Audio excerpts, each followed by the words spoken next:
Senhoras e senhores ouvintes, internautas de diferentes contextos geográficos, muitas vezes, ao se observar a área central de uma grande cidade, as pessoas constatam que não, não existe mais é, unidades residenciais nessas áreas do centro de cidades importantes.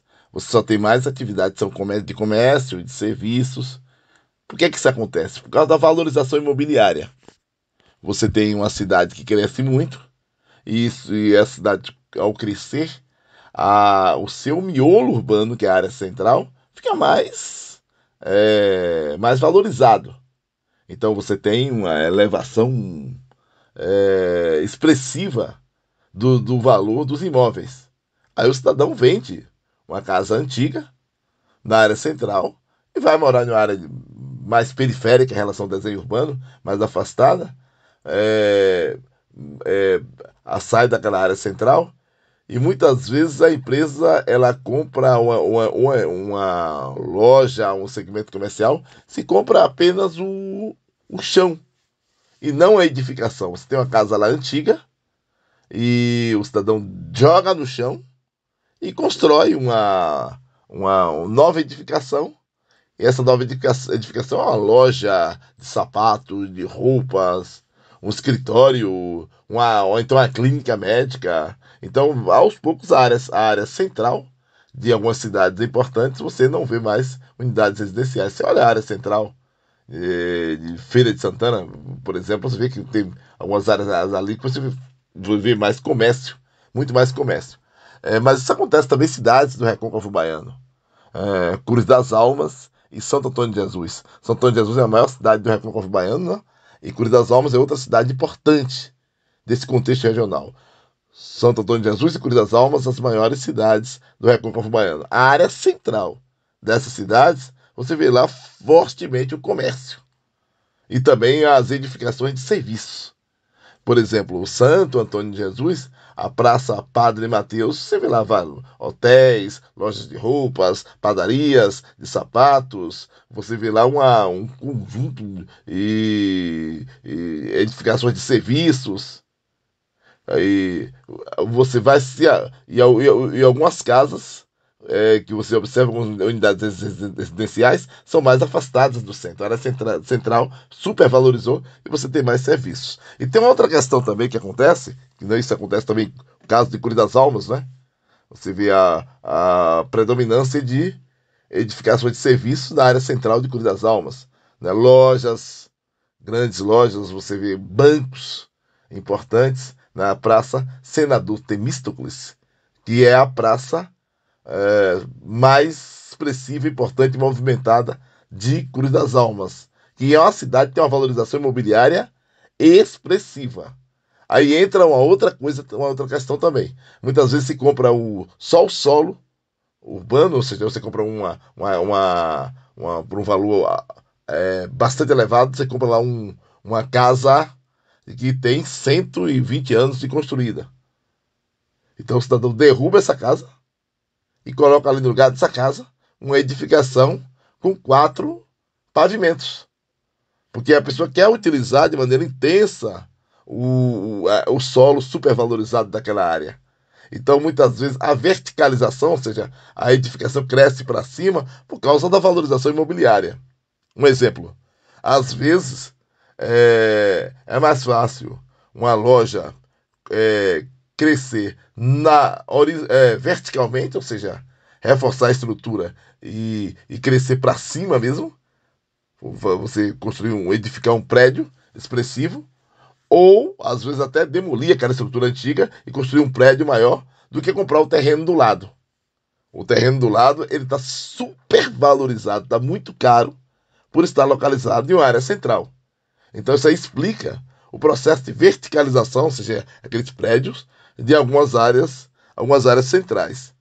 Aumenta o movimento de pessoas, porque você tinha ali uma casa em que moravam, sei lá, 5, 6 pessoas. No lugar daquela casa que moravam 5, 6 pessoas, passa a ter agora um prédio multifuncional, Um prédio lá que você tem um escritório de advocacia, um escritório de contabilidade, uma clínica médica funcionando lá dentro, ou seja, um prédio polifuncional ou multifuncional, com diversas atividades. Então o movimento aumentou muito depois que se demoliu a casa e se construiu aquele prédio, aquela edificação. Só que ali não é um caso isolado. Em frente a esse prédio também tinha uma casa velha. Como essa cidade hipotética, ela não tem, por exemplo, um zoneamento com área de valor cultural e, portanto, um tombamento, não pode, porque tem cidades que você não pode derrubar edificações históricas. Só que as que não têm essa cobertura legal, essa cobertura para se evitar que é o tombamento, as que não têm, aí não tem uma proteção dessas edificações. Então, o proprietário vende essa casa antiga, centenária, e se derruba e se constrói um prédio. É muito funcional, como se falou aqui. Aí, do lado a mesma coisa, mas à frente a mesma coisa. Qual é o problema disso? O sistema de abastecimento de água é o mesmo. O sistema de fornecimento de energia, de eletrificação, é o mesmo.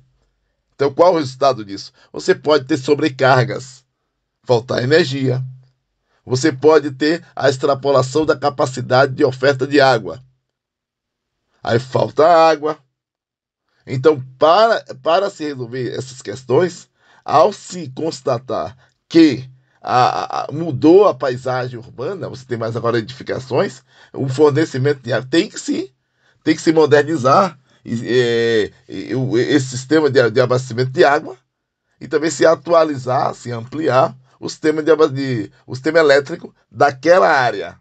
E tem uma outra questão também: a movimentação do trânsito. A organização desse trânsito, ela vai ter que atender essa nova realidade.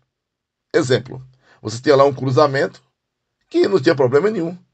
De uma hora para outra começa a ter batidas, acidentes. Por quê? Porque aumentou a quantidade de veículos.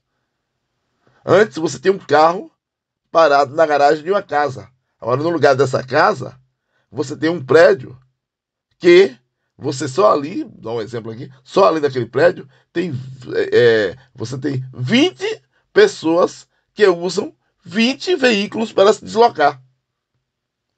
Então, quer dizer, aumentou o movimento.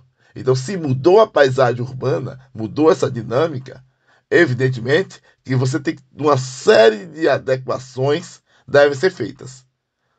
Por quê? Porque senão você vai ter problemas. Adequações do quê? Relacionadas ao abastecimento de água, ao sistema elétrico, que já se falou aqui, e a questão da mobilidade urbana. A mobilidade urbana é a pé, ou seja, calçadas, as pessoas se deslocam, e a mobilidade urbana através de veículos automotores. Aquela área ali, você vai ter uma maior quantidade de circulação, uma maior circularidade de pessoas, de veículos grandes, como ônibus, por exemplo, que você tem ali alguns prédios que as pessoas trabalham, precisam chegar até aquele ponto. Então isso envolve o quê? Planejamento e gestão. A gestão é o presente e planejamento é o futuro. Então, aí uma outra questão também, entra uma questão técnica aí muito importante também. Pode ser que você tenha a necessidade da implantação de um semáforo, que não tinha naquela área, não tinha necessidade antes, mas só agora precisa de uma regulação técnica do trânsito para evitar sinistros, acidentes, colisões. Então, observe que os gestores públicos devem estar atentos à dinâmica espacial das cidades. Saúde e paz, até a próxima.